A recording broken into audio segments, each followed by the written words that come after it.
Hello everybody, and all of my friends of the road, and of course my faithful life companion, the bike. Today though, I speak not from a commentary box high above a finishing line, but rather from a more peaceful place in my heart. Dear cycling, you've been my way of life for almost 70 years.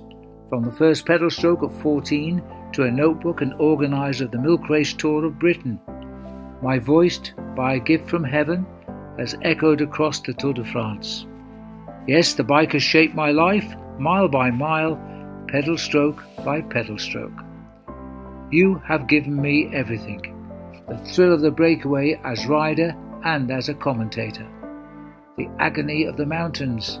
The sheer poetry created by men and women as they conquer the giants of our earth. Yes, I've called 52 Tours de France, close to a record for the 122-year-old race. Every tour's told a story that only you, my cycling friend, could have written. We will never forget Greg LeMond in 1989 when he came back from a near-death injury to an 8-second overall victory in the Tour. Or Marco Pantani dancing through the rain of Les Deux Alpes in 96 to a cold victory on high. We'll never forget either the tears that flowed as Cadel Evans won the final yellow jersey in the 2011 Tour, doing what no Australian had ever done before. And Contador, who danced up every mountain, Britain's Chris Froome showing his audacity on Le Fenestre, Indurain's time trial power, and Peter Sagan's charisma. They all had no equal.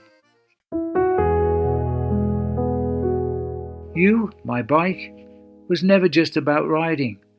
You gave people self-belief, courage, and hope. You shaped my character and my ambitions. And then, of course, there was Paul Sherwen, my brother-in-arms for 33 years, my partner and wingman in the booth.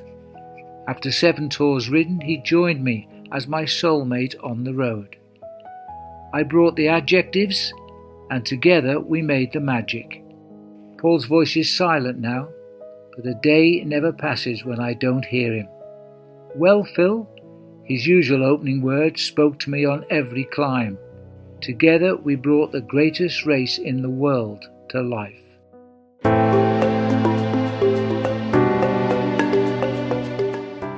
So, cycling, you have helped me conquer the world. From cobbled classics and sun-drenched sprints to the savage cold days along the snow line, reducing brave men to tears. You've introduced me to millions, allowing me to spread your stories far and wide. You opened the world to me, and finally you led me to South Africa, where, with my wife Trish, we discovered Kereka Game Reserve, opening my eyes to another challenge. The tour still beckons, but now there is another fight in the bushveld of South Africa to be won, and another battle begins as we race for the defenceless rhino. These giants of the plains are majestic and both gentle and powerful, endangered by the demand of man who wants to hack its face away for a useless piece of horn. And like a lone rider in the breakaway, they're hunted, chased, and too often caught. From 20,000 40 years ago, there are fewer than 2,000 left in the wild. With every ounce of the love that I've poured into cycling, I now pour into their protection, widened by the defense of all nature who face extinction. Because whether it's a race or a rhino, what we cherish, we must defend. And so, dear cycling, you were bound to be my first love. When I hear the wind rush through the acacia trees, it still reminds me of a peloton slicing through the French countryside, graceful, relentless, alive. But these days, I find myself drawn to a different rhythm, the quiet power of Africa, where another race is being run, not for glory, but for survival. The rhinos need a voice too, and I've found purpose in giving them mine. We now gladly start another race with no wheels.